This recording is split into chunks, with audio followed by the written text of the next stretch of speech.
working at a place called the National Institute of Education, which is the education faculty of a university, Nanyang Technological University. I'm sure the word Nanyang is familiar to you. It's right out on the outskirts of Singapore.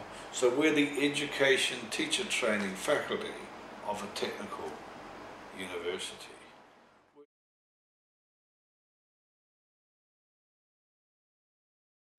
Whoa, that's a good one. I trained as a teacher in 1962.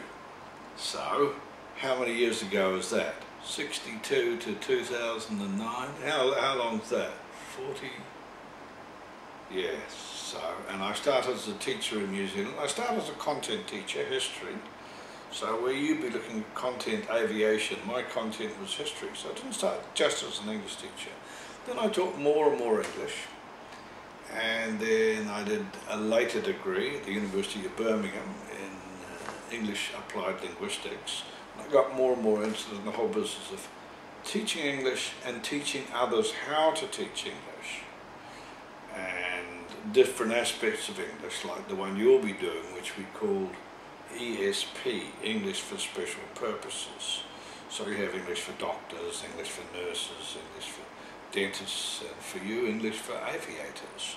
So though I don't know the content of those subjects, the technical side, I do know, and I've taught quite a lot about how to teach teachers to present information in a way that is calm, rational, logical, and easy on the students to listen to, take notes and absorb.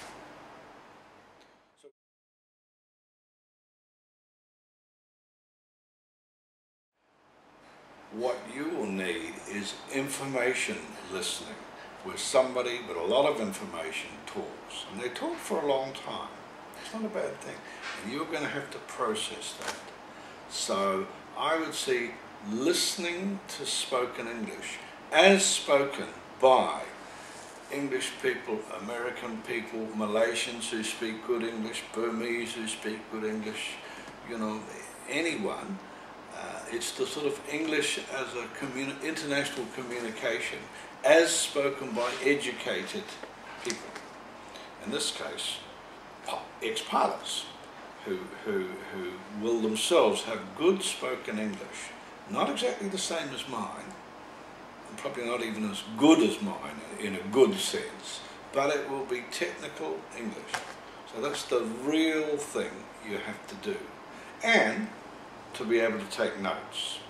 And then having taken the notes, you have to, using those notes, be able to say what was said. But speaking in things like, I don't know, conversations, social English, going out with your friends and so on, that would be a less important side. Now when you live in places where a lot of English is spoken, like Singapore or in Malaysia, you will pick a lot of that up quite informally. But the critical thing for a course like this is listening to information English. Yeah?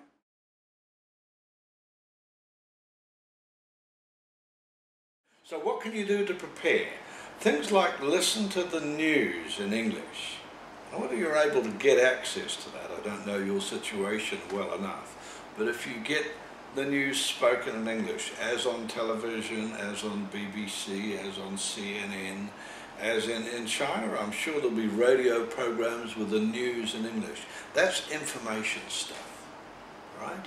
Not, films are fun, and situation comedies on television, anything actually, any kind of listening input, but the most important will be information, English.